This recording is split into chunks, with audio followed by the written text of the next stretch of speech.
तो अगर आपको भी लगता है कि एफडीज में कम रिटर्न मिलता है एंड इवन सेफ भी नहीं है, तो अब सिचुएशन थोड़ी चेंज हो चुकी है, क्योंकि आज हम कुछ popular government banks, private banks and small finance banks के करंट एफडी रेट्स यानी कि फिक्स्ड डिपॉजिट रेट्स देखेंगे, जिसे कि ROI भी कहते हैं, यानी कि रिटर्न ऑन इन्वेस्टमेंट। तो सबसे पहले हम गवर्नमेंट बैंक्स की बात करते हैं। सबसे पहले इंडियन बैंक, इसमें आपको 1 ईयर में 6.1% का रिटर्न मिलता है एंड इसके बेस्ट रिटर्न्स लेने के लिए आपको 444 डेज तक करना होगा, जिससे कि आपको 7.15% के रिटर्न्स मिलेंगे।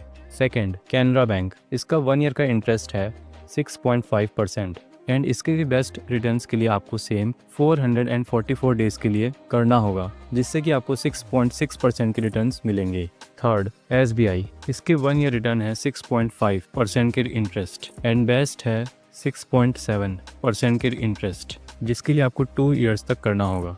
तो ये देख के आप समझ सकते हैं कि अब गवर्नमेंट बैंक्स भी कम ROI नहीं देते, ये भी नियर प्राइवेट बैंक्स जितने ROI प्रोवाइड कर रहे हैं। तो अब प्राइवेट बैंक्स की बात हुई है तो उनकी भी ROI देख लेते हैं।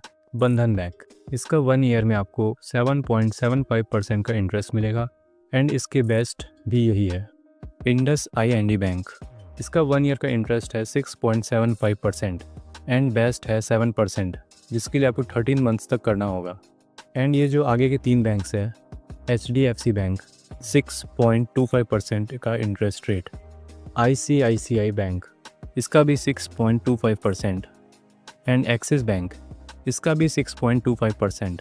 ये तीनों का एवरेज यही है 6.25% एंड इनका बेस्ट है 6.6%। बड़े प्राइवेट बैंक्स कम ROI प्रोवाइड करते हैं क्योंकि इनके पास पहले से ही बड़ा कस्टमर बेस होता है। इसमें बंधन bank and Indus IND bank थोड़ा ज़्यादा कॉम्पिटिटिव रेट प्रोवाइड करते हैं। और अब बात करें स्मॉल फाइनेंस बैंक की, यूनिटी स्मॉल फाइनेंस बैंक, इसका 1 ईयर का इंटरेस्ट है 7.25% एंड बेस्ट है 8.65%, पर इसके लिए आपको 1001 डेज के लिए करना होगा। North east small finance bank, इसका 1 ईयर का इंटरेस्ट है 8% एंड बेस्ट है 8.5%, जिसके लिए आपको 18 मंथ्स तक करना होगा। वैसे ये स्मॉल फाइनेंस बैंक सबसे ज़्यादा ROI प्रोवाइड करते हैं क्योंकि इनको कस्टमर्स को अट्रैक्ट करना होता है।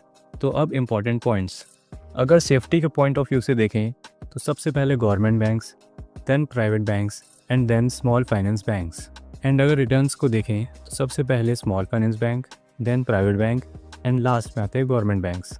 पर सिर्फ ROI यानी रिटर्न ऑन इन्वेस्टमेंट को नहीं देखते, सेफ्टी भी ज़रूरी है, इसलिए डाइवर्सिफाई करना ज़रूरी है।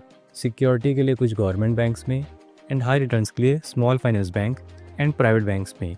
तो ये तो हो गई बात FDs की, पर FD के साथ साथ इन्वेस्टमेंट भी ज़रूरी है। तो अगर आप भी इन्वेस्टमेंट में इंटरेस्टेड हैं तो इंडिया के top 5 best small cap funds के बारे में वीडियो शो हो रही है, इस पर क्लिक करके आप देख सकते हैं। मैं आपसे मिलता हूँ उस वीडियो के अंदर में। बाकी अगर आपको इन्वेस्टमेंट के लिए कोई अच्छा ब्रोकर खोज रहे थे तो जिस ब्रोकर का मैं यूज़ करता हूँ उसका लिंक आपको मेरे डिस्क्रिप्शन में, वहाँ से आप डाउनलोड कर सकते हैं। बाकी अगर आपको ये वीडियो इन्फॉर्मेटिव लगी हो तो वीडियो कर दें लाइक एंड चैनल को सब्सक्राइब, ताकि मैं आपसे मिल सकूँ अगली वीडियो के अंदर में।